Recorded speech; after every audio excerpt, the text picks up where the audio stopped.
Now, the Children's Commissioner has said yesterday that she thinks poor mental health among children is an epidemic. Do you think that's true?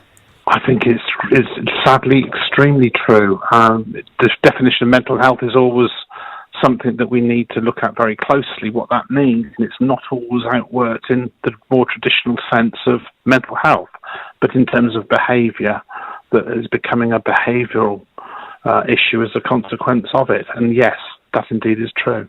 And how have you seen that in the work that you do? What kind of mental health problems are you seeing among children? We're dealing with children and young adults, and they would be ranging from self-harm to drug addiction and the consequence of that, because the effects of the drugs, it's a known fact that it does destroy the brain, and indeed then has an effect on mental health. Sometimes that's a permanent feature, but then indeed what you can do is you can actually work with them to sort of learn to live with that feature, because an addiction is something that they have for life once they've had it. It's how they then manage it. So in terms of what we see, yes, we do see the consequences, and the consequences of these things usually result in some sort of disruptive behaviour of some sort. Do you think it has increased, or do you think more our definitions and recognition has got better? Absolutely, it's increased. There's no question of that.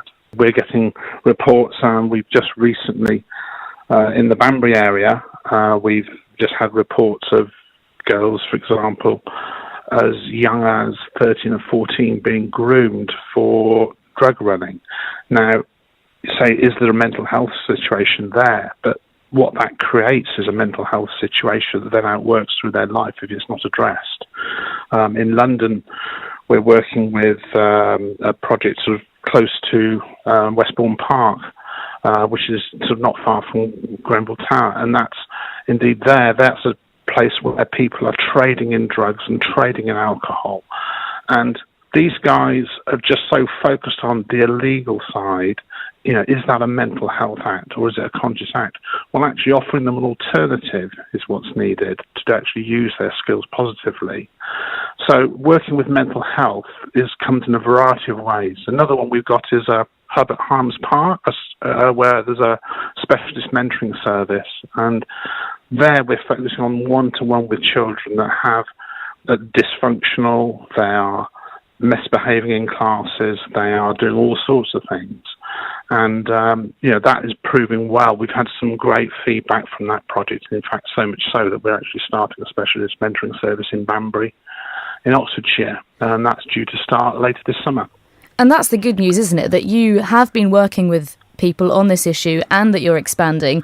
What have you seen work? The fact that someone actually cares for them. It's as simple as that. Someone gets alongside them who cares for them, who's not perceived to be an authoritative figure. So how you work with them is something that requires extreme professional activity, but done with love. And as Christians, we can do that. And anybody can give love, but Christian love has an impact. We've in fact had an atheist supervisor of our work comment that he said, "I thought you were going to just proselytise." He said, "What you've done is incredible."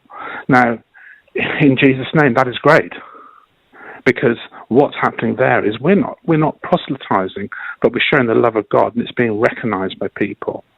So, as well as helping these young people, we see this as a great opportunity to actually share the love.